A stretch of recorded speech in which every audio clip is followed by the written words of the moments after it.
I didn't know what to call this I'm Stevie, by the way. I'm on the program committee.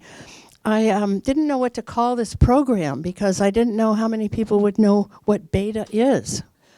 So I found an old issue of 7 Days newspaper, and there was an article in there, and the headline about beta, and the headline was, "What's the coolest thing in Vermont?" And so I said, wow. I looked at the article, and it was about beta technologies, and the article told that the Vermont Chamber of Commerce initiated a inaugural Coolest Thing in Vermont award. This is the Vermont Chamber. And there were 60 entries. There are some chairs over there. There were 60 entries, and beta technology won, the coolest thing in Vermont. So that's how I got the title. And I want to read you a paragraph from that article. I'm going to skip the article.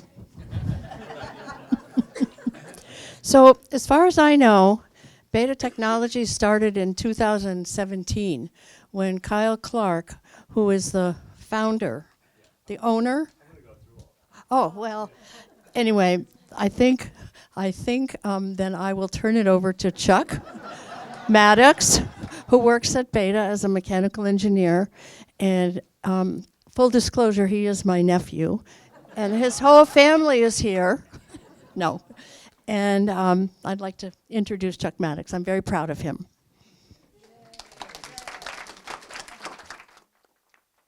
Okay, yeah, as Stevie mentioned, I'm her nephew, and I'm an engineer at Beta. Beta was founded in 2017. Kyle Clark is a native Vermonter and a graduate of Essex High School, and he was at a conference presenting on electric aviation, and Martine Rothblatt stopped him, and they started talking. And Martine Rothblatt is the CEO and founder of United Therapeutics, which is a biotech company. Primarily, their mission is to have an unlimited supply of organs to donate. So they are flying organs from hospital to hospital. Organs need to be used within a certain amount of time. You know, they have kind of a useful life. And the only practical way to get organs from hospital to hospital is by helicopter. And she was concerned about the carbon footprint that her company has in expanding her company. So, United Therapeutics is very interested in having electric aviation. So they reduce their carbon footprint. So they met at a conference and were talking for a long time, and United Therapeutics agreed to provide $1.5 million for seed money to Beta to elicit critical ideas in electric aviation. So with that money, I guess before I go any further, I should talk about conventional takeoff and landing aircraft versus vertical takeoff and landing aircraft. So conventional takeoff and landing aircraft the abbreviation is CTOL. And that are aircraft that take off and land from a runway. So pretty much everything that you see at an airport, that's not a helicopter. So big planes, small planes, they're all CTOL aircraft. Helicopters are an example, or the best example probably, of a vertical takeoff and landing aircraft. So they take off and land straight up and straight down, right? And helicopters can come in, several different configurations. There's the main rotor and tail rotor, but there's also like two rotors or intermeshing rotors, counter rotating rotors, and there's different configurations for helicopters. Another example would be a V-22 Osprey. That's a tilt rotor aircraft, so it takes off vertically, and then both engines tilt down to fly forward. And then a Harrier jump jet is another example of a VTOL aircraft. So with the seed funding from United Therapeutics, Kyle put together a small team, and in less than a year, they developed AVA, which was their first eVTOL. So that's an electric vertical takeoff and landing aircraft. So this is all battery-powered aircraft. It has 8 motors on these outriggers, and it has counter-rotating propellers. So that means the top propeller spins one way and the bottom propeller spins the other way. And with a very small team, they were able to build and test and begin flight testing this aircraft to really explore what's possible in electric aviation. And here's a video about Ava. You can see we have Ava behind this little Taylor craft. Ava's what started it all.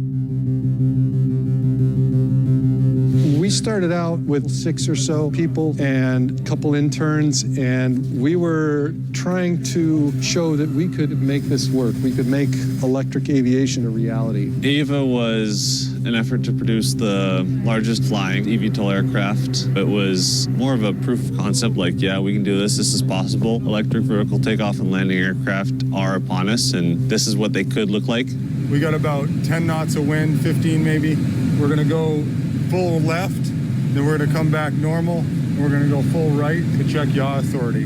Really energized a lot by Kyle. We took out the barriers you find in a normal company where we just didn't have anything in our way. Enabling top, enabling bottom. We welcome the people who have done interesting stuff or weird stuff, creative stuff, and we get everything from the artists to the makers to the builders, and nobody's stifled. So we have a very large community of creative weirdos.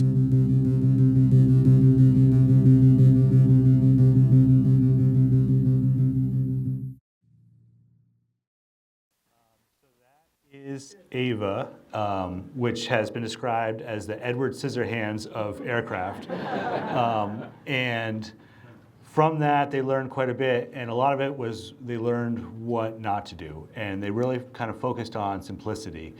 So Kyle sketched a concept for a new aircraft called Alia that the design started as an airplane based on the Arctic tern, one of the longest migrating birds in the world. So very efficient aircraft. The wing shape is the same as an Arctic tern. It has the same V-tail as an Arctic tern. And then they took this very efficient aircraft design and married it with like a quadcopter design. So it has 4 propellers on top to enable the vertical lift. And this it was designed to, primarily initially to transport organs from hospital to hospital for United Therapeutics. Alia has some features that are similar to a typical aircraft. So it's got, a wing and a body. It has typical control surfaces. So there are ailerons on the wing to control roll. There are rudders on the tail to control yaw, and elevators on the horizontal stabilizer. It's a ruddervator, but to control pitch. So this is how pretty much all aircraft are controlled. So it's simple control surfaces. And helicopter landing gear or skids. But what makes Alia different is that it's all battery electric. So it has 5 batteries in the belly of the aircraft, and that's where most of the weight is, and that makes the aircraft very stable when you're flying it as well. So it'll always kind of return back to a neutral, stable position, which helps improve safety as well. It has distributed electric propulsion. So electric motors, for the same power output, an electric motor will be lighter than a gas-powered motor. And it makes it easier to put motors wherever you want them. And you're just running power cables and communication to them. So it has 4 lift motors on the top and then 1 pusher propeller on the back. All the motors are air-cooled, so there's not, in most electric cars, they're liquid-cooled motors. So you've got a liquid cooling loop, and that adds complexity. So they're air-cooled motors, which make them lighter and simpler. They're also direct drive, which means there's no gearbox between the motor and the propeller. whatever speed the motor is spinning at is the same speed that the propeller spins at, which is pretty common in electric cars as well.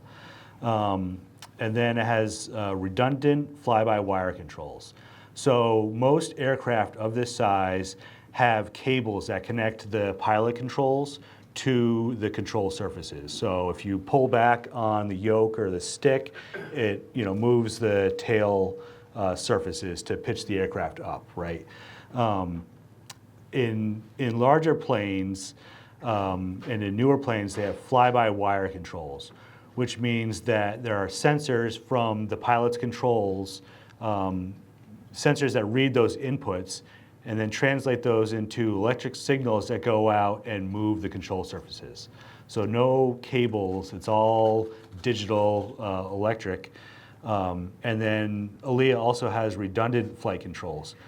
So there are 2 rudders, and each one has its own actuator to turn them. And so if one actuator fails, you still have the other one. And then on the tail, there are split surfaces here. Each one has its own actuator. So it gives you a level of redundancy in all the control surfaces. So if you lose power to half the aircraft, you can still fly it. Or if that actuator fails, you can still fly it. And the idea, the concept for flying Alia is that it takes off with the 4 lift propellers, and then you turn on the pusher propeller to accelerate it forward. And as you get speed over the wing, it generates lift, and then you require less lift from the vertical propellers. And once you going fast enough, you can turn off those vertical propellers, and you're just flying on the wing like a normal aircraft. And those propellers will stow along the booms to make it more aerodynamic. And then on the other end, it's just the reverse. So you slow the aircraft down and then engage the lift motors, which provide some lift, and then you can continue slowing down, below the stall speed of the wing, and continue, slowing, reducing your forward velocity until you can come to a hover, and then you can go down at a hover. So that's the concept. Alia looks kind of funny in terms of a normal aircraft. There are hundreds of companies in this space that also have funny looking aircraft. The 2 that are the top 3 companies that are the best funded and closest to having a commercial product are Beta, Joby, and Archer. So those are kind of the 3 big ones. Beta's in Vermont, Joby and Archer are in Silicon Valley. And those companies are focused on an air taxi mission, so kind of an Uber in the sky to fly you over the traffic in LA. So you're not 2 hours in traffic in LA, you can just fly 30 minutes or so. Or they've announced a route from downtown Manhattan, from the heliport there, to JFK, which is about a 2-hour car ride around to JFK, but you can take a flight that takes 15 or 20 minutes. And electric aviation is also much cheaper because it's just the cost of the electricity. We believe that electric motors will be simpler and less to maintain because there's many fewer moving parts. So the goal is to get the price down of these ride-sharing flights to the cost of an Uber Black. That's their vision. But there's many other companies, and they come in all different sizes. So here are 2 examples of personal eVTOLs. So this is a small. This is from a company called Jetson that has 1 person in it with a helmet on, and it has the 8 rotors, kind of similar to Ava. And this one is called Hexa from a company, Lyft, this is a multi-copter configuration. So it has all these little propellers on top and kind of operates like a traditional helicopter. Other ones kind of in our class are Eve, which is owned or is an offshoot of Embraer, which is a large airplane maker. It's the 3rd largest airplane maker after Boeing and Airbus. And they have a similar configuration to Alia with one pusher motor in the front and then fixed lift motors on top, except they have 8 motors. The Joby aircraft all has 6 motors and they all tilt. So they all point up to take off and then they all go forward. So there's kind of a lot of moving parts there. The Archer aircraft has 6 fixed lift motors in the back and then 6 tilting motors in the front. So they'll point up to take off vertically and then they'll rotate down to move forward. This yellow aircraft is from Whisk. They have a similar configuration to Archer, this lift plus tilt design.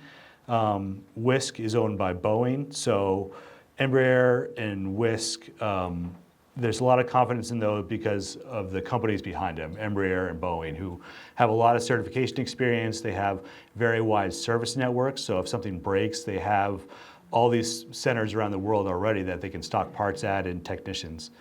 Another interesting about the Whisk aircraft is that it'll be fully autonomous, no pilots on board.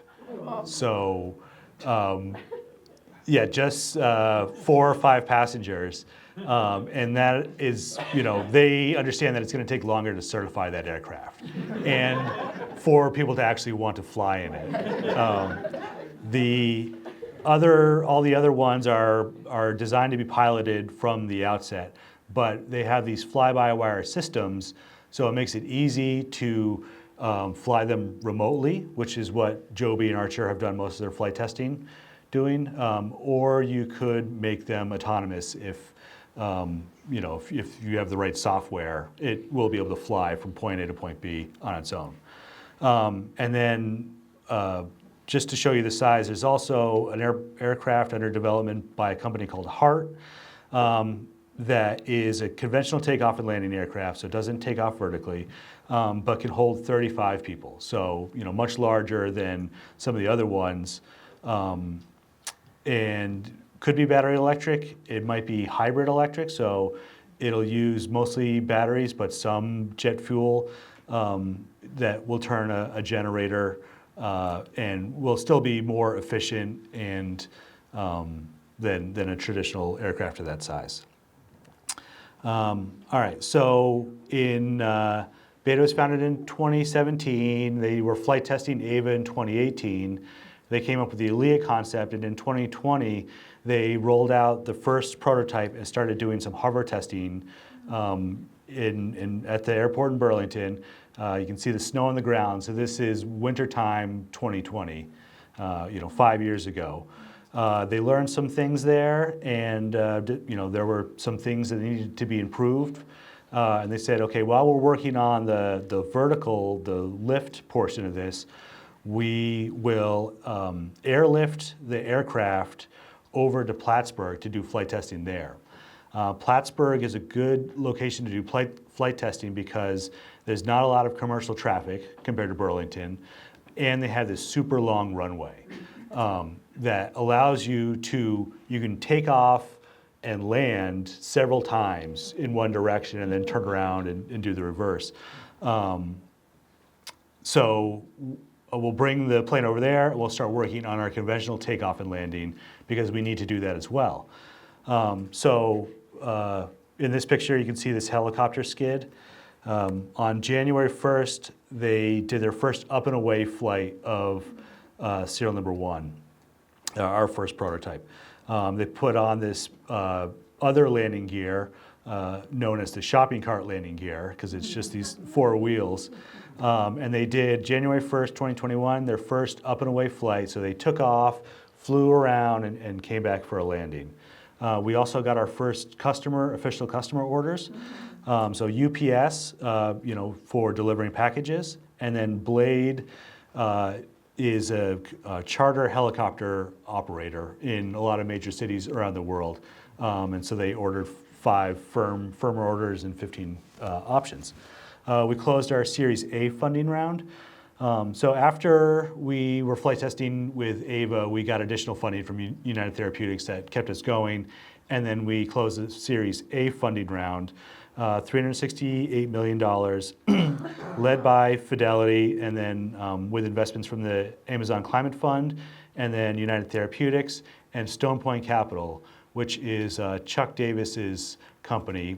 Chuck Davis grew up in Burlington, went to UVM. The Davis Center at UVM is named after him, and so he has a capital fund, and he's very invested in Beta.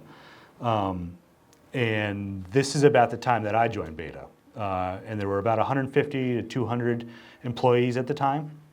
And then Alia did its first flight back, airport-to-airport flight from Plattsburgh back to Burlington. And so you can see, some of the team there welcoming her back at Burlington. And then Martine herself flew in Alia. So the aircraft has two pilot controls, two sets of pilot controls, like a pilot and a co-pilot, which makes it very useful for training as well. So you can bring in people. We have simulators, so you can train them on the ground and then get them up in the air and actually have them fly the plane. In 2022, we did our first cross-country flight. So a cross-country flight is defined as an airport-to-airport flight greater than 50 miles. So Plattsburgh to Burlington doesn't count. You have to fly Burlington to Manchester. So we're starting to expand the range that the aircraft can fly. We rolled out the second prototype, serial number 2, which focused mainly on the vertical takeoff and completed its first hover flight in 2022. We closed our Series B funding round, $375 million, led by TPG and Fidelity and more repeat investors. And then we flew from Burlington to Bentonville, Arkansas, to the UP Summit, which is a future transportation summit, where they talk about all different modes of future ways to move around, future mobility. So they did 9 flights from Plattsburgh across New York and Ohio and on down to Bentonville, Arkansas for this summit. And then they flew all the way back. And so now we're showing that, we can actually, do real distances with an electric aircraft. We broke ground on the production facility that's at the Burlington Airport now.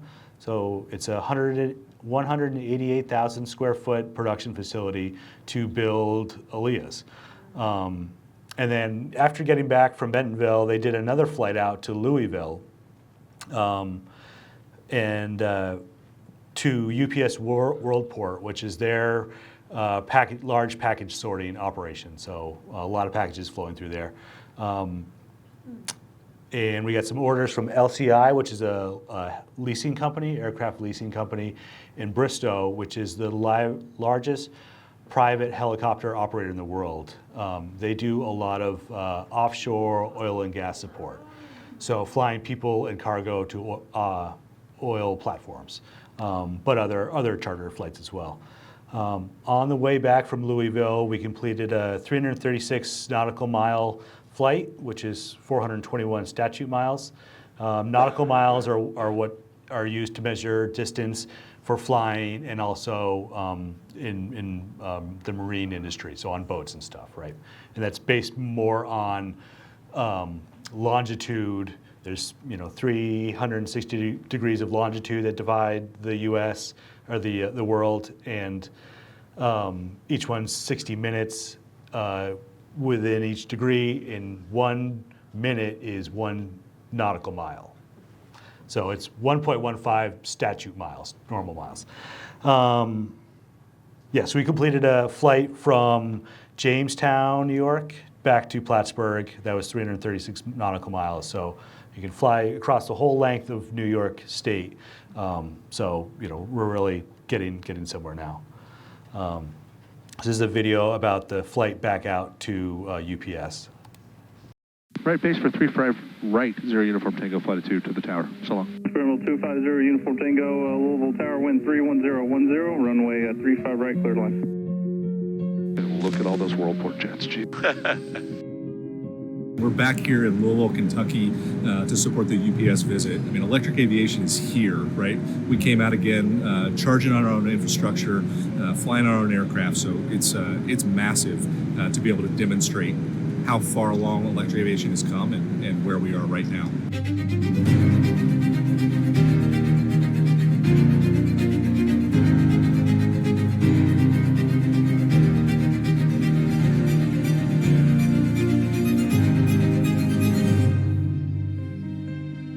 Call came out to be able to support this. We were able to respond in a relatively short amount of time to be able to get on the road. And, we had a couple little delays with weather, but otherwise, really smooth trip.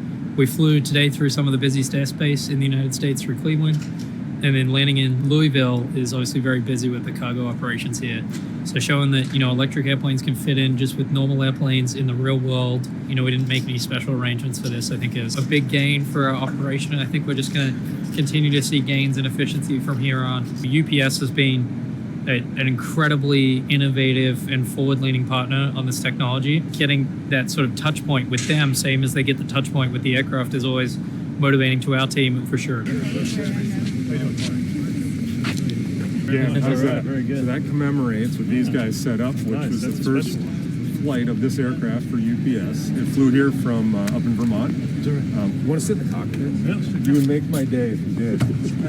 How about that? So hop right up in the cockpit there, and you can sit in the first electric cargo aircraft.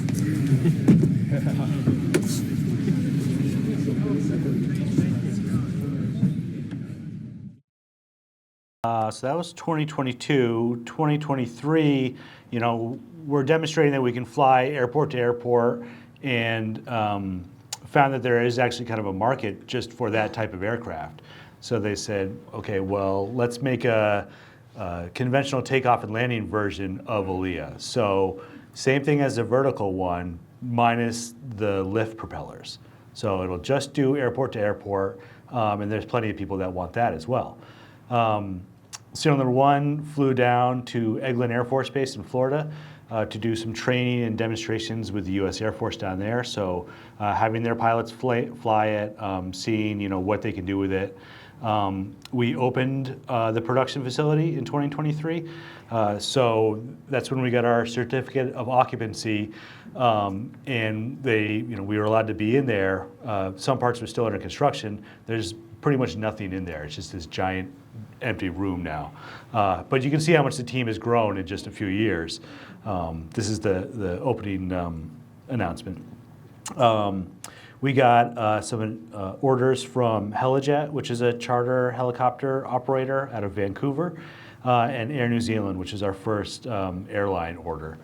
And we announced a partnership with Archer, one of those competitors that I showed you earlier.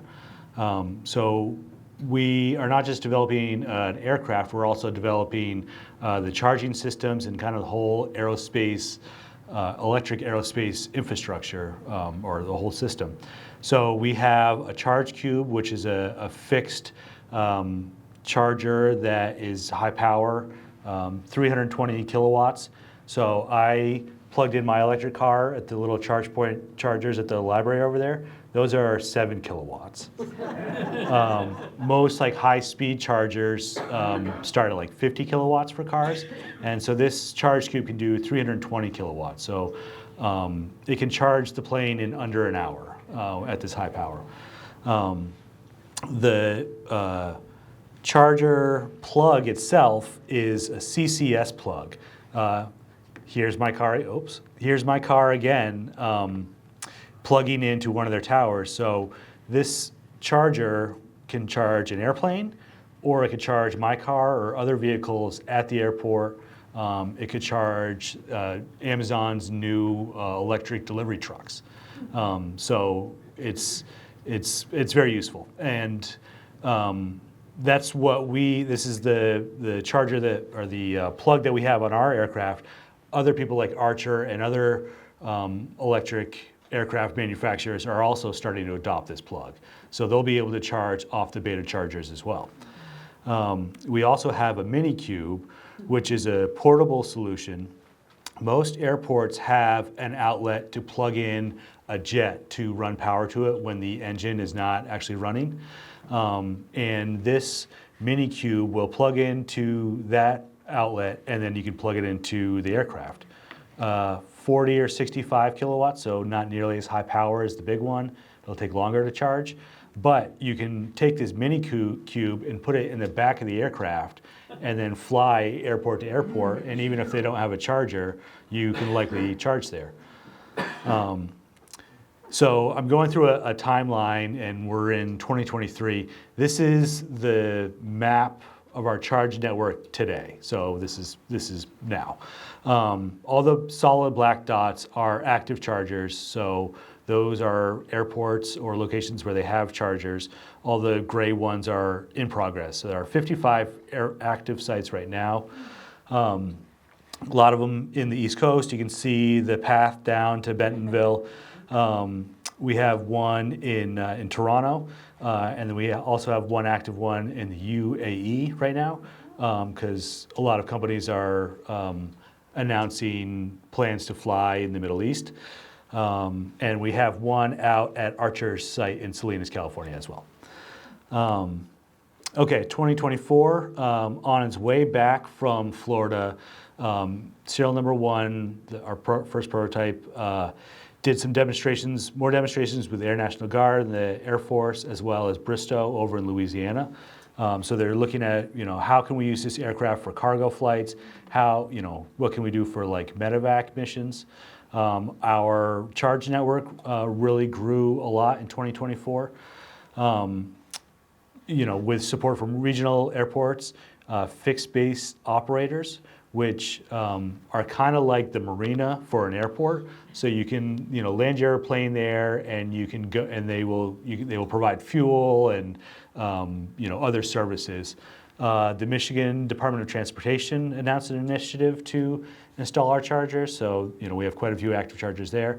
And then the U.S. Health and Human Services, also funded some chargers to help with relief efforts and for medical missions. We got UL certification on the charge cube, so that's a sticker that says that it's safe. We closed our Series C funding round, led by the Qatari Investment Agency, which is the sovereign wealth fund of Qatar. So by 2024, the funding for these types of companies is starting to dry up, and we're starting to look to international markets. And we got some orders from the New Zealand Air Ambulance Service for medevac missions. Okay, and so that brings us, this is end of 2024. 2023, 2022, we broke ground in the production facility. 2023, we opened it. And then at the end of 2024, we flew our first aircraft that was built in that production facility. So quite fast. The big deal about this aircraft is it's the first one to come out of our production facility. So the two aircraft we've been flying were prototypes. This is the first one of production, which is a huge, huge milestone.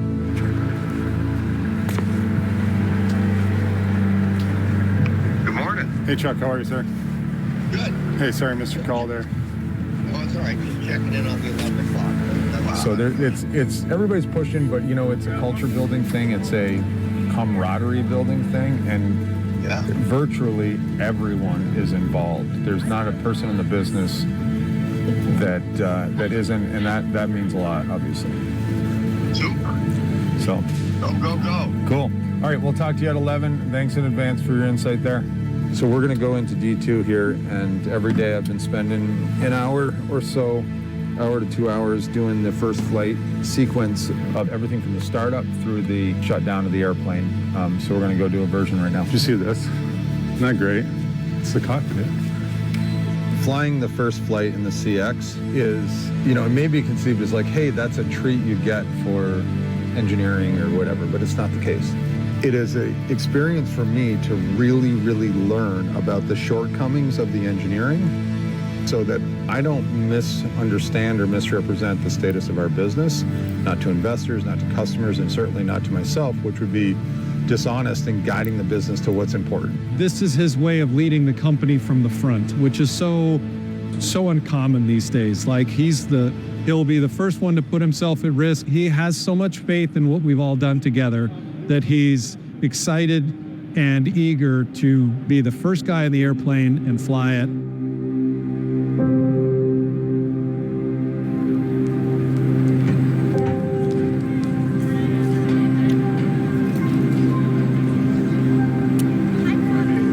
Chase, altimeter at 3056, wind 030 at 5 knots.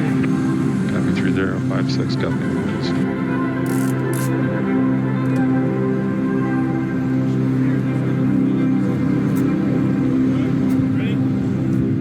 Test control, mobile advisor, you're clear engine start.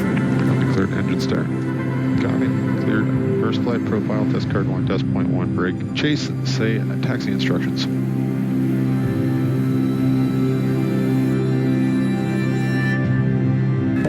Chase, clear for takeoff, flight runway heading initially.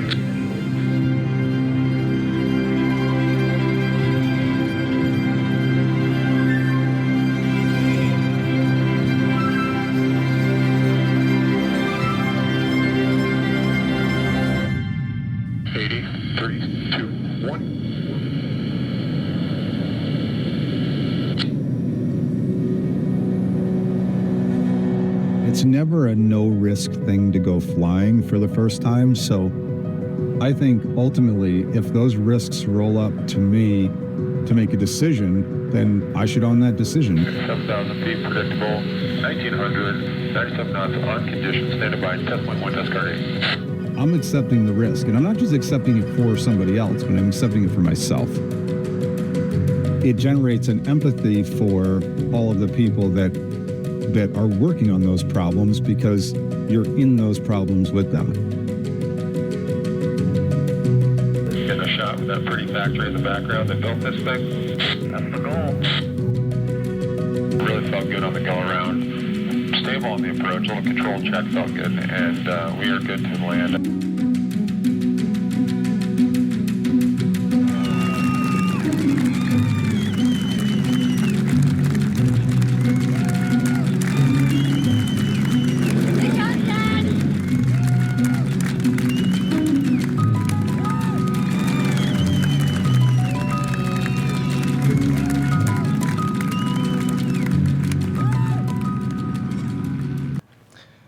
So pretty much everything about that plane is different than the previous ones that we had been flying, and almost everything was new on it.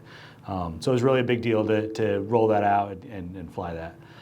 And then into 2025, 2025 was a really big year for Beta.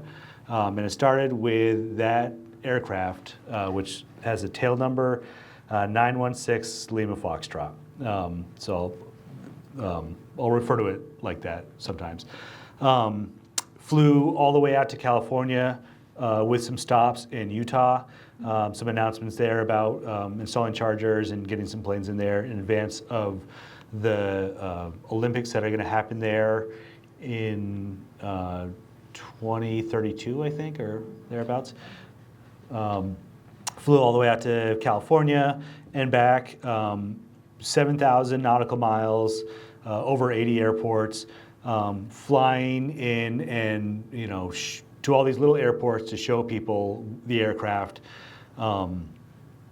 flying through different conditions. So, rain and snow and desert heat through Texas and Arkansas and down in Florida, flew into Atlanta, the busiest airport in the world, and back up. So did this, huge long flight all around. And then while that was happening, the second aircraft rolled out of the factory, and then they put that on a boat and brought it over to Ireland.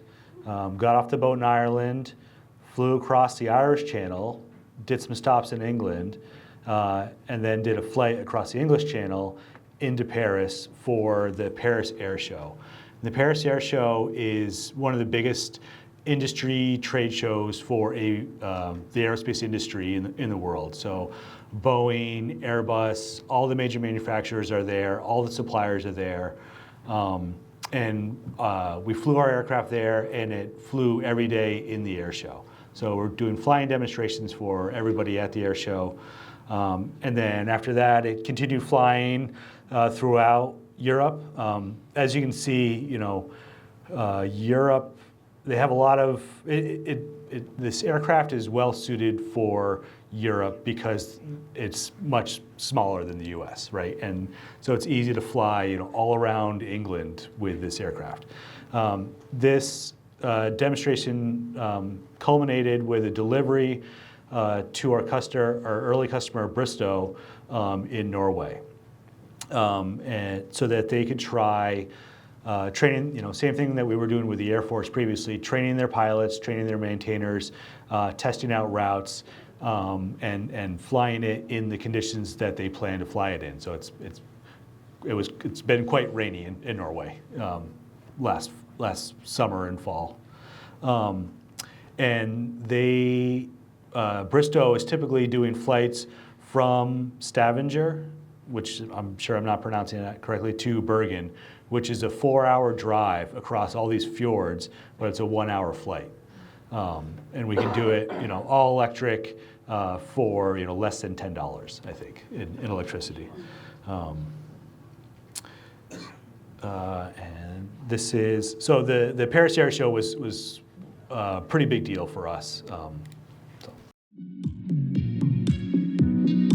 There's just such a wide range of people here from all over the world, from varying cultures and backgrounds, from business to government to just aviation enthusiasts. And, the overall reaction is just, I think, wow. Like, I did not realize that we were this far along in the pursuit of electrifying aviation. People have seen mock-ups for years, but having a real airplane that people can touch, feel, see, fly every day, it's been so important to have that. And I'd love more than anything seeing the response from customers and just the overall population of seeing electric aviation happen and be that big moment. You think of the age as we move from props to jets. I think we're doing the same type of thing here. Seeing electric aviation happen and being real, it really makes you take a moment of pause.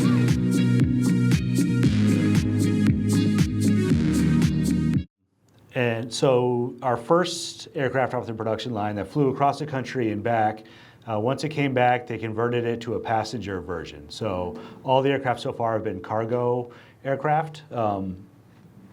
So they cut windows into the structure, they put seats in it, they put an interior in it, and then they did the first all-electric flight with passengers into JFK. So from the Hamptons into JFK, and then from JFK up to Westchester County Airport. And so these are routes that are flown, today by charter operations. So that was good. In 2025, we produced 4 aircraft, including our first A250, the vertical takeoff and landing version of Alia. So been producing the CTOL version, and now we have our first vertical takeoff and landing version. We announced a partnership with GE to develop a turbo generator for the aircraft.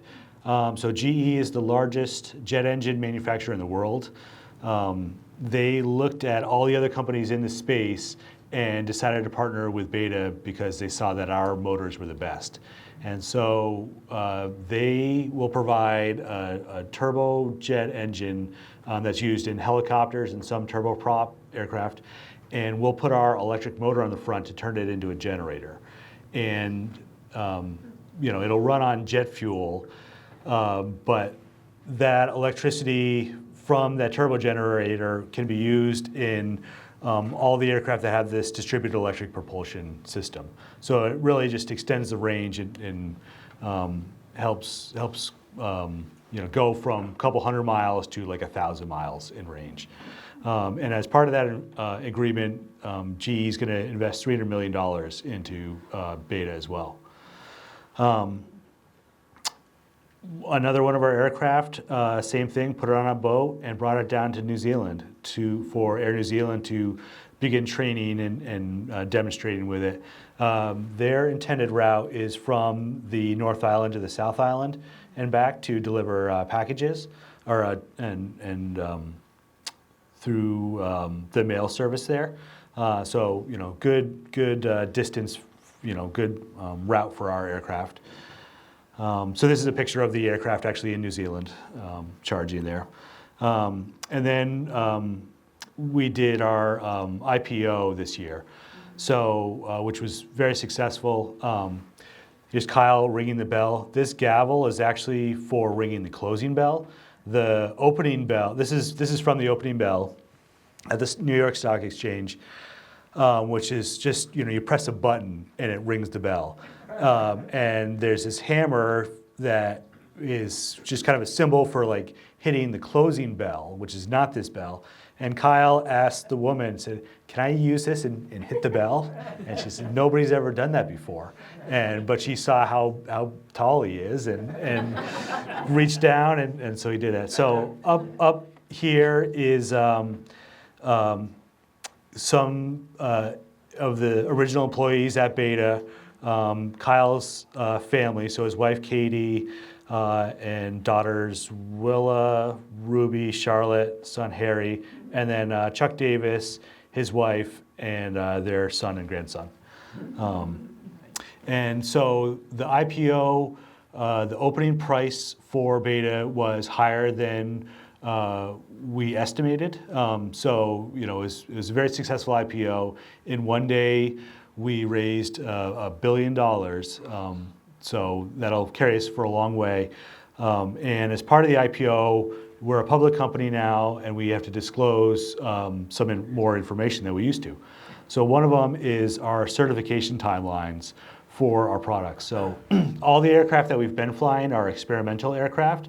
Until the aircraft is certified, you can't use it for commercial missions. We can't sell it to customers and have them use it for, flying people or customers' packages around. Instead of just certifying the vertical takeoff and landing aircraft like some of our competitors are doing, we're doing kind of a stepwise approach that'll build confidence between us and the FAA along the way. So the first thing to get certified was our pusher propeller, which will see different forces than a typical gas engine propeller. The way the electric motors operate, they have the maximum torque at low RPM, which is not the same for traditional propellers, so we had to do additional testing to show that. And then by the middle of 2026, this year, we'll certify our pusher motor, and that will also allow us to sell that motor to other companies so that they can put it in their aircraft and it's already certified. And it'll be the only FAA certified electric motor for aviation. And then about a year later, we'll certify the aircraft, which includes the motor and the propeller, which are already certified. And then we'll be, certifying all the rest of the aircraft. So that's the batteries, the whole structure, making sure the wing's strong enough and the landing gear is good, and demonstrating that it's a safe aircraft.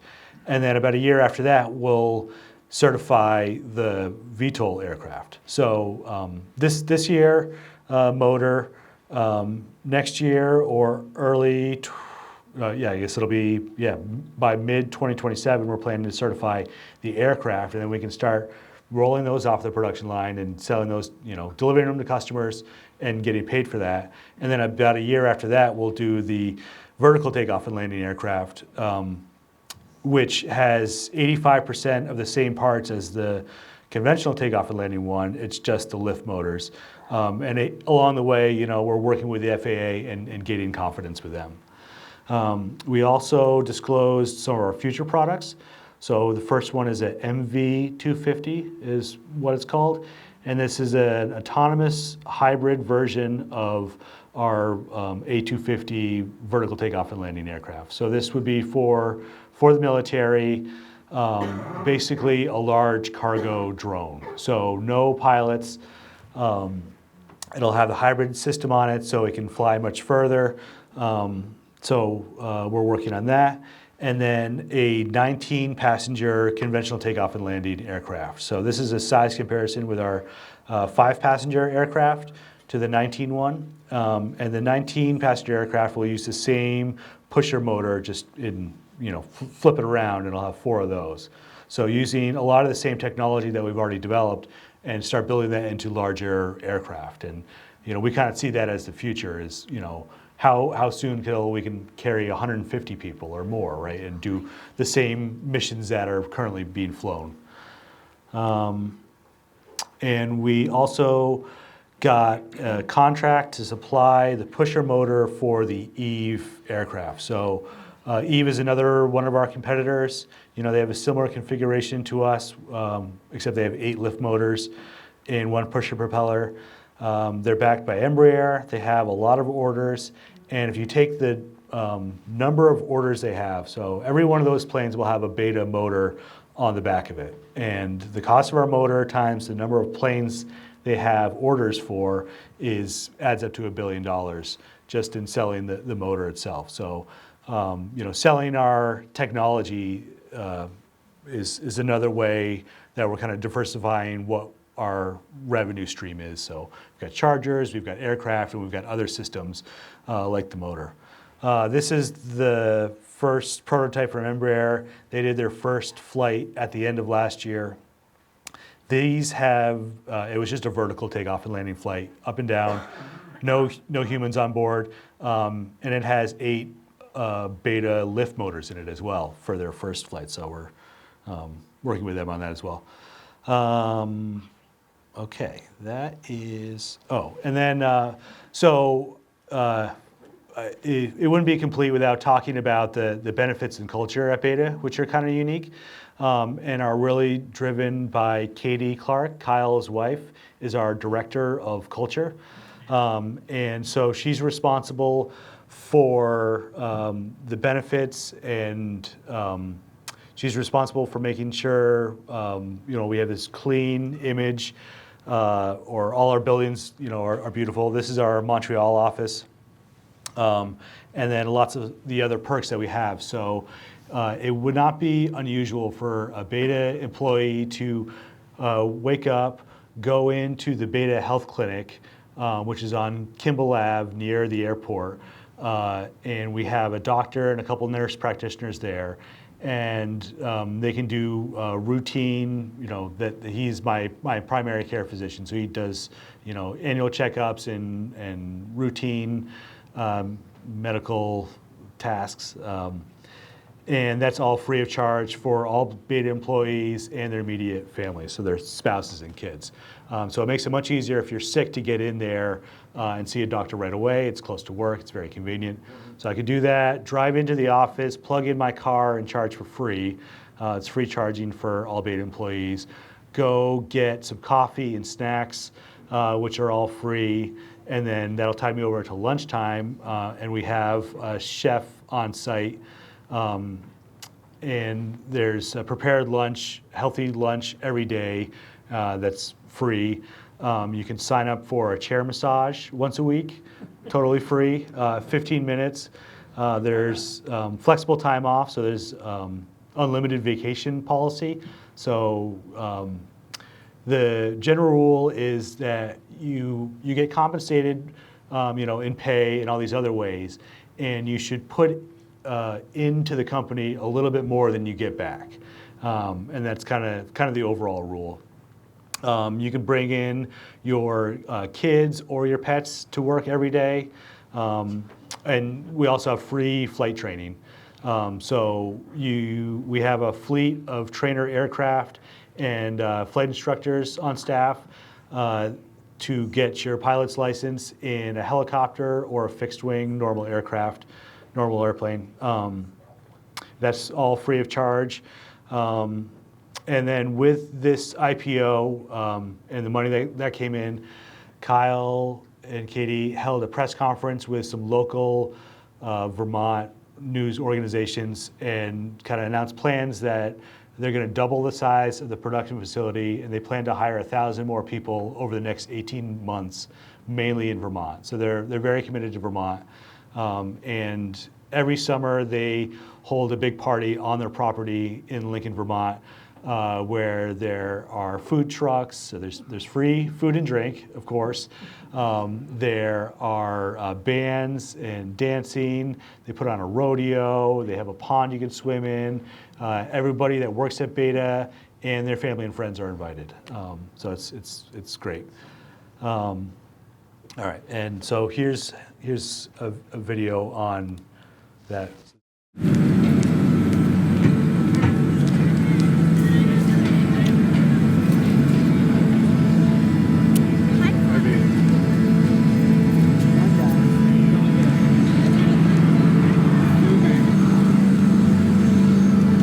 There's two big experiments here. It's how to design, build, and fly a new type of electric aircraft and how to create a new type of company. And both of them are systems problems. Nothing worthwhile is ever easy to get to. It's hard to build an electric airplane. It's hard to transition an aircraft. It's hard to make an aircraft light when it's powered by batteries. Creating this new type of company where we're experimenting with healthcare, childcare, how we compensate people, how we celebrate people, how we organize people, how we get them driven to do the same tasks, how we get behind 12-week goals. The beauty is in the challenge and the problem solving, whether it's our food program or where we choose to build our business or grow our families. All these things create a new type of company, especially in aerospace. And meanwhile, we're creating a new type of airplane where we've got fly-by-wire systems, batteries, motors, inverters, a new configuration of an airplane, new material systems. All these things come together. Both of them are systems problems. And these are the two, I would say, systems that I'm obsessed with. People are our greatest asset, hands down. And so it's important to take care of those people. And it's important to take care of the people that those people care about so that when they show up to work, they can bring their best selves. The organization and the success of our business is a function of those systems working together. The organization and the success of our airplane is a function of the systems being in harmony and working together on the airplane. Every employee here has to contribute complementary to other people. Every system on the airplane has to be a complement to another system. The batteries can't supply more current than the inverter can use because it's out of balance. The wing can't be stronger than the top of the fuselage because it's out of balance. You can have the strongest wing in the world, but if the clip that holds it onto the airplane is weaker than the wing, doesn't matter how strong it is, because you're only strong as your weakest link in the chain in that case, right?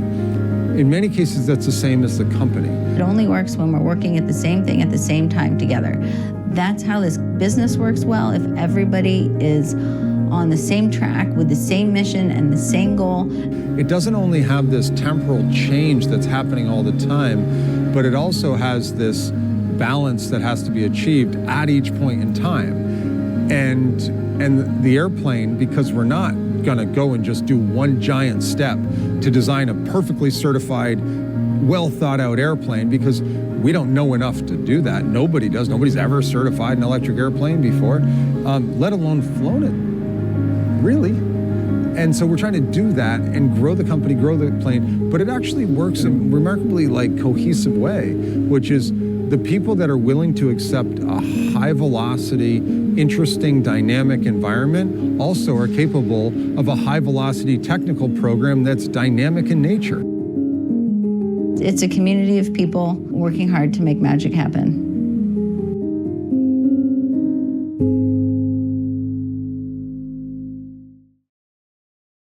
Okay, I've got one more video, but it's like 14 minutes long. So, and we're almost out of time. So we can play this. I can answer questions. We can do both. I don't know how long we have here.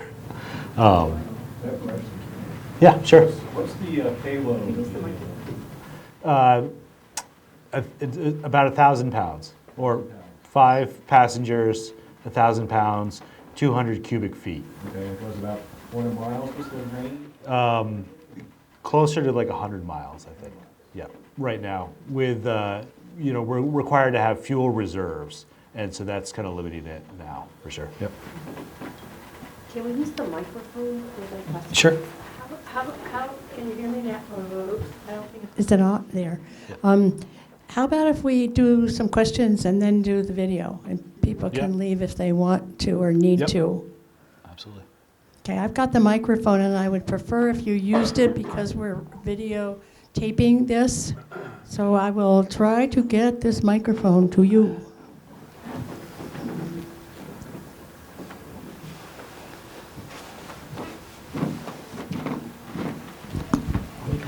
Pass it. Maybe we could have questions go this way. So how is Beta going to adjust to the changes in the batteries? Because the whole battery business is going to change. Yeah, I mean, I work mostly on the motor, so I don't have all the insight. But you know, the batteries that we're using today use the same battery cells that are in electric vehicles, and they're working on new chemistries for batteries. And so we have people working on, you know, the next generation and the generation beyond that, or starting to test those and understand how those are different. And part of Beta's strategy is we'll sell an aircraft for, say, $5 million. And then if the customer uses it as much as we think they will, they'll have to replace their batteries every year. And so we'll sell them new batteries every year. And the performance of the batteries should go up every year. So they'll get, you know, the performance of the plane will go up as they do that. And so they expect to get, you know, sell it for $5 million and get about $10 million in battery sales with that aircraft over the life of the aircraft. Yeah, you have It's DC. closer. Wait, right on your mouth. Okay, yeah, you have DC power, right? You're using batteries. Yep. Okay, which requires an inverter to invert it to AC, Yep. which you lose a certain amount of.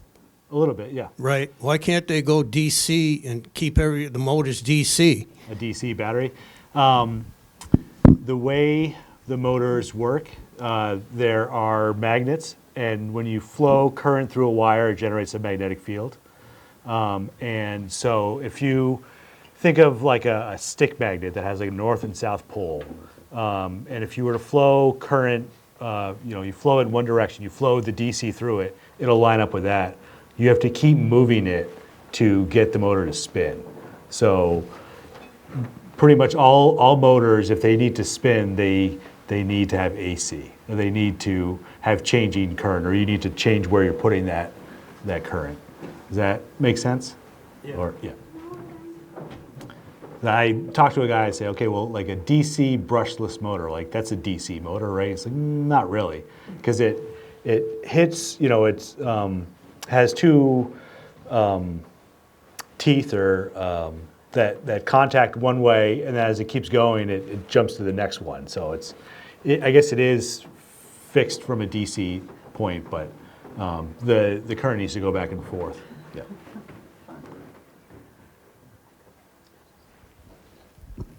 I just was wondering, you never addressed the wonderfulness of the noise. No, that's right. Yeah, so it is much quieter. When they take off, it is a little noisy. The propeller makes about the propeller is generating most of the noise there. So when a similar aircraft of this size takes off, you have that propeller noise plus the noise from the engine. And the propeller noise is quite loud on takeoff. But once it's up in the air, it's very quiet. So yeah, I was walking my dog and heard something and like looked up, and there was an aircraft like right above me in Burlington. And so it is much quieter. Yeah. Beta was, say, traditionally owned by one person or two people, and now you have shareholders. How do you convince the shareholders to keep the culture that you currently have? I forget the term, but basically when companies go public, they move to a different structure or organization at the top, different leadership structure. That didn't happen at Beta. I think we're like a company-controlled company or something like that. So Kyle Clark maintains like 63% of the voting power. We have Class A shares and we have Class B shares. And Class B shares are worth 40 votes or something. So he basically all the board of directors is unchanged when we went public, and the leadership is basically all the same. So that we've been able to keep the culture the same that way. I forgot the exact numbers that I read, but at one point I read some figures that compared the cost per hour to fly these things compared to a similar size one with a conventional engine in it. Could you speak to that, because the numbers I saw just seemed unbelievable. Yeah, well, let's see if I can pull it up. It's just the cost of electricity, right? So which varies from location to location, and then jet fuel is much more expensive. But what if you factor in the cost of the building of the plane? The overall cost, because we sell for this size aircraft, we sell it for more than a traditional aircraft, right? So the sale price is higher, but the operation and maintenance costs should be lower, is what they're selling it as.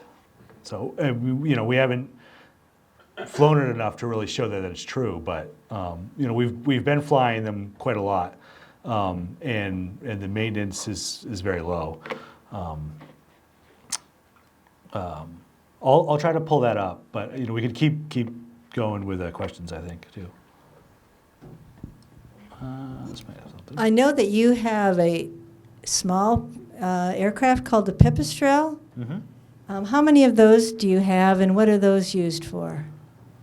So we use those for training flights. So they're part of our flight training program. And our Pipistrel seat 2 people, so a pilot and an instructor. And I don't know how many we have, maybe 5 or 7. At one point, I heard that we have the largest fleet of Pipistrels in the world. And those are really, they're all electric trainer aircraft. Actually, we have some that are gas powered. They have Rotax engines in them. So yeah, they're used for training, and we have about 7 of them. That answers your question. So this is from our third quarter earning result, but it's not in here. But I do remember seeing that information somewhere. So.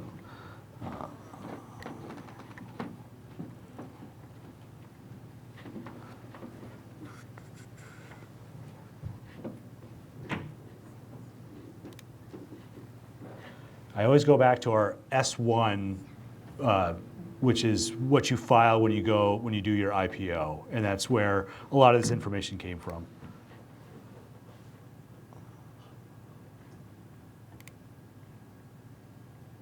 And so this is all public information, so that's why I can share it with everybody.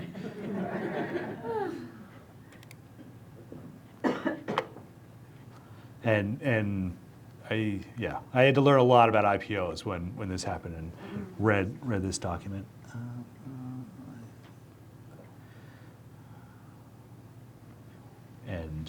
But I didn't read all the risks because there's like 100 pages of risks for the business.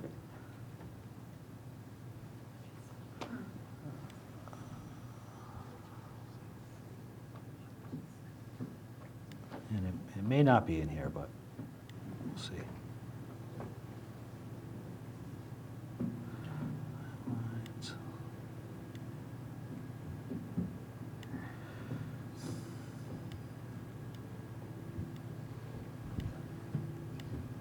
Yeah, I'm not sure. Yeah, I don't know if we'll find it.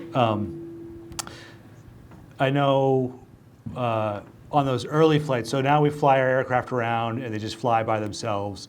and they have like a maintainer on the ground, and a lot of times we'll have somebody driving a charge truck around as well. So it's a truck with a generator in it in case they can't charge it at the airport. In the beginning, we had another truck with all the parts that followed it around, and another aircraft, a chase aircraft. And so they would fly this chase aircraft, and they would, doing the same flights, and they would fuel them both up. So that was a good comparison. So there'd be like hundreds of dollars in fuel for this aircraft, but that one has maybe 8 people in it, versus the all-electric one, which has 1 person in it and like nothing else. So it's not exactly a fair comparison, I don't think. When you compare the cost of they have to replace the batteries every year, right? You said? Yeah. So when you compare that cost, how does that compare to their, I'm sure you gave them okay, you're still going to save money. I think so. I don't know. I don't know about that. But yeah, they must do that. Or they say this is what your cost will be, your fuel cost will be this much lower, and your maintenance cost will be this much lower over the course, the whole life cycle of the aircraft. They probably do it so it's just a little bit cheaper or something, I'd say. But. So back in the days when we had a government that gave credit for clean air, yeah, probably this would have really helped. You could sell credits. What were they called? Yes, yeah, carbon credits. And so, I mean, they still do that in Europe and in other locations around the world, right? So, yeah. Let's see the last video. So how often are these planes in the air in this area? So if we just parked ourselves outside the airport, yeah, are planes going up all the time? Not all the time. So all our aircraft, they broadcast out their location, so you can see where they are as well. So a lot of planes do. So you can go to Flight Aware or Flight Radar and put in a tail number and see where it's been. So we have 2 aircraft at Plattsburgh right now, 1 in Norway, 1 in New Zealand. So this one is in the air right now. Took off at 2:11. It's flying around Plattsburgh. So since we do a lot of flight testing in Plattsburgh, you might have to drive there to see it. Yeah. But most every day? Yeah, most every day. Yeah. Okay. I'd say that's true. Chuck, let's watch the movie. Okay. And then people can ask questions after if you're willing. Yeah, absolutely. That was awesome. That was so cool. That was fantastic. 176, runway 10 clearance. Good morning. Clear to the JFK Airport. Be the plan on 1 departure abandoned 5.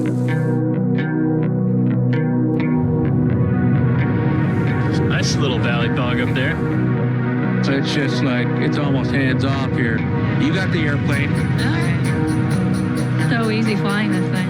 Have a cup of coffee. Have a cup of coffee, kick back, that's what we do.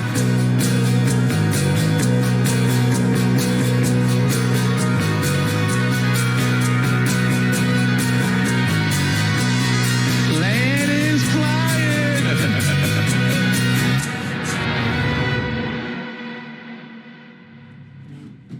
After working here for more than 8 years now and watching all of our aircraft fly and hover and do all the things that they do with our test pilots inside, it's always been one of those things of like, man, it'd be really cool to get to ride in one of those one day. How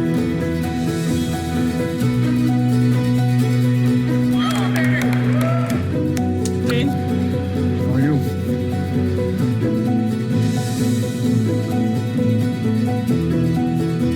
In 10 years, we can look at this photo and have a little bit of a tear.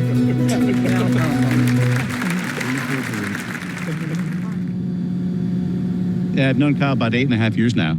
He was looking for someone that knew how to make scale models and could fly RC stuff, and I was doing a lot of that at the time. And then he said, all right, this all sounds good. Can you start today? And I'm like, I can start tomorrow. And I came in the next day and started building the first Ava model.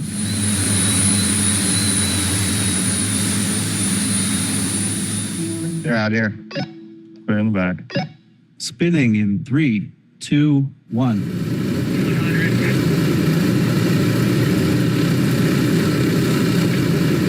Fuck yeah.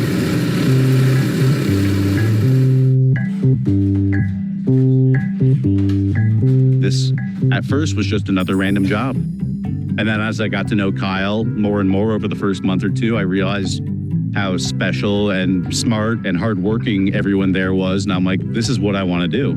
This is who I want to work with. It was just on another level.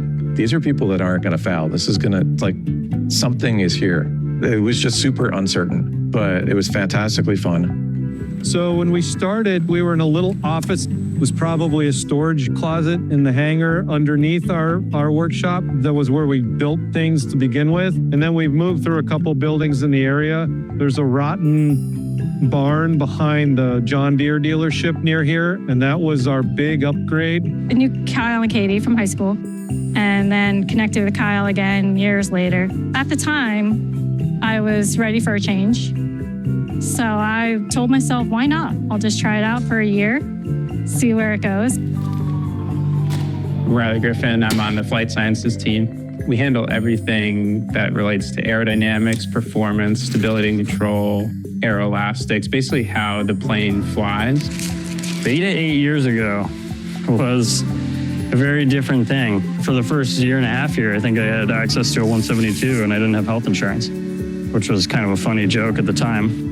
I had met Kyle briefly before he started Beta. I was at another tech startup, and employees like 2, 5, and 7 at Beta were all close friends of mine. And I tried very hard to talk them out of working at Beta Technologies. Those guys must be crazy. And then in January or so of 2019, they had an intervention with me, and they said, it doesn't matter what you're doing. It doesn't matter like how cool you think your job is, you have to come like work at Beta. That's all we can say. Okay. Some tires out of the way. All right. So this model right here, this is from 2017, summer of 2017. This was built by Anna Svagstis and myself. The wing is over there still, but this is the main thrust of it, still with all the guts still in it, actually. Yeah, this was the original first transitioning scale model that Beta ever built. The question with Ava was, how quickly can we build an airplane to show electric vertical takeoff and landing? And the answer, as always, is junkyard parts, right? We found like a Lancer, the wing was ruined, so we grabbed the body, and then maybe put on a wing from a different airplane. As I recall, we actually made our own props. We modified it to evaluate electric propulsion and motors and batteries and flight controls. There was a little bit of handwork involved, but most of the parts were already there. We just kind of bolted them together. I think it was like under 1 year and under $3 million. But that was your quick and dirty experiment. And boy, did we learn a lot. Places. So the problem with Kyle is how fucking smart he is. And so you can't bullshit him on anything technical, because he either knows better or in about an hour he's going to know better and get all the way down into the weeds and figure those things out. And so to have someone with the charisma, the ability to sell, coupled with the engineering and technical acumen, makes obviously a lethal combination here. Kyle wanted to fly Ava from first flight in North Carolina all the way across to California. We never hit the goal because we came up with a better airplane design. I was in the middle of this build when Kyle came down with the concept for Alia and said, stop what you're doing. I think we know what we want to build next. There's just always been this like multiple things going on at once. While you're over there working on that, we're getting contracts to bring in money this way so we can hire a couple more people so we can go work on the thing that we really want to work on. Oh, we're going to make chargers. We're going to make our own batteries. We're going to make our own motors. And meanwhile, there's like a team of 12 of us going like, how are we going to do all this? I'm amazed and impressed. It's like I want to give it more room to move. I feel like it's like a shark in an aquarium. And that's a scary thing, a shark in an aquarium. Very glad to be here today with all of you to see how far he and the entire team, all of you at Beta Technologies have come. And this truly is a big deal for Vermont. As I've said many times before, I believe Beta will change aviation in the future.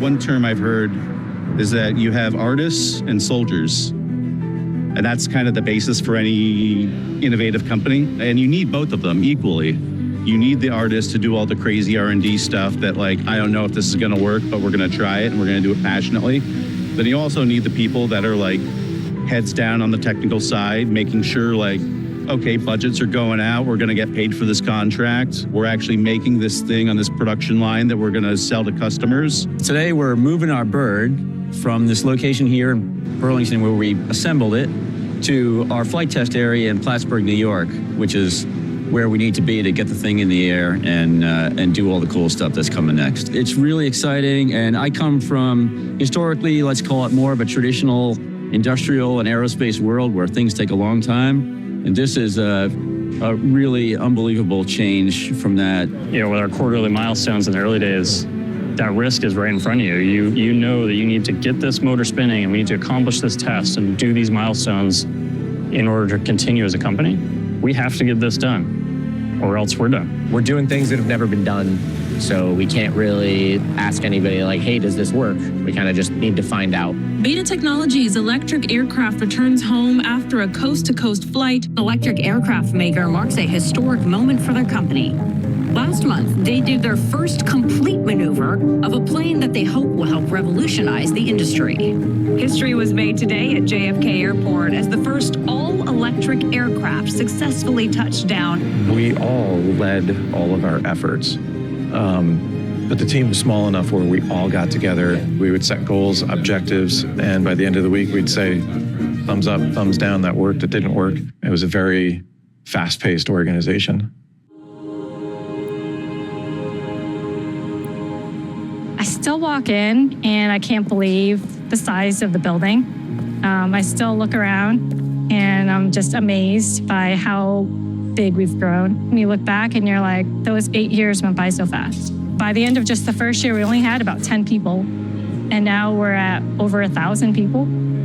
I think a lot of the original team members are still here at Beta because you just really believed in what Kyle and Katie's vision was.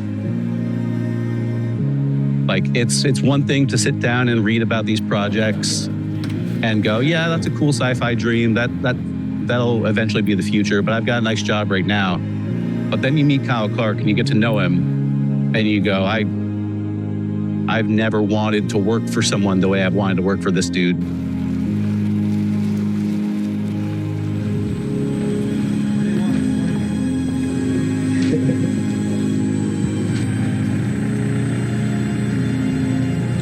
Look how much power it's taking right now.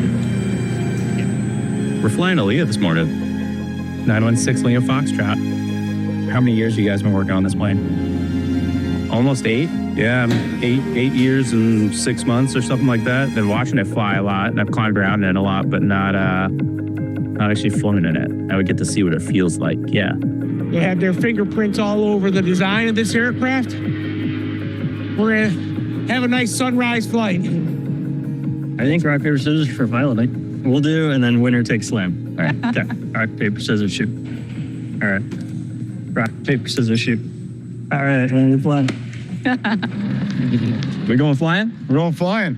Sunrise flight here with the original Daytons. Personally got a pet peeve about these fucking bugs in the window. So it's not about looking pretty. Not looking through it. You don't want to look through it, that shit.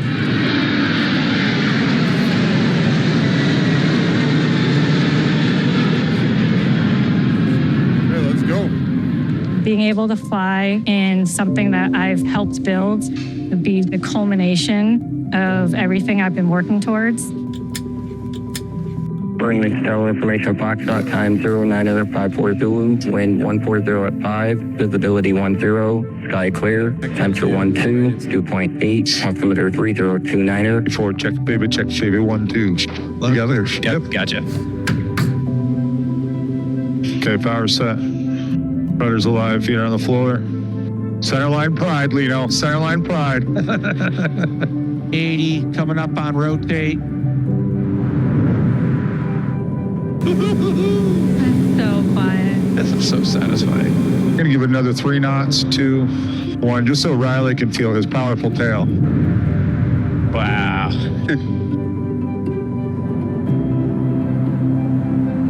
See that up there, Ben? Flying with Kyle's always the most interesting experience. He's really good about taking things right to a limit and not going past them. Smile for the camera. Coming to Beta was like coming home because I got to do electric vehicles and aerospace all together. We got 800-900 people who are all solely focused on the mission of making electric flight happen. And we know that's only going to happen if we keep up the pressure and we deliver things on time. When that thing banks and just holds it there at what feels like 90 degrees, and you're looking up and you see nothing but sky up there, nothing but ground down there, and then it feels like half a second later you can just go do the opposite and then come back like nothing ever happened. It's pretty crazy. That's the motivation, is we want to go do this crazy shit. And now we've been doing it for a while and it has turned into something else.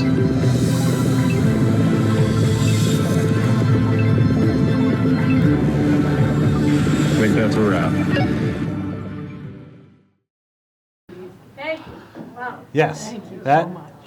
Yeah, if you want to follow along, our website is beta.team. We're on LinkedIn, YouTube, and Instagram are good places to keep up with what's going on.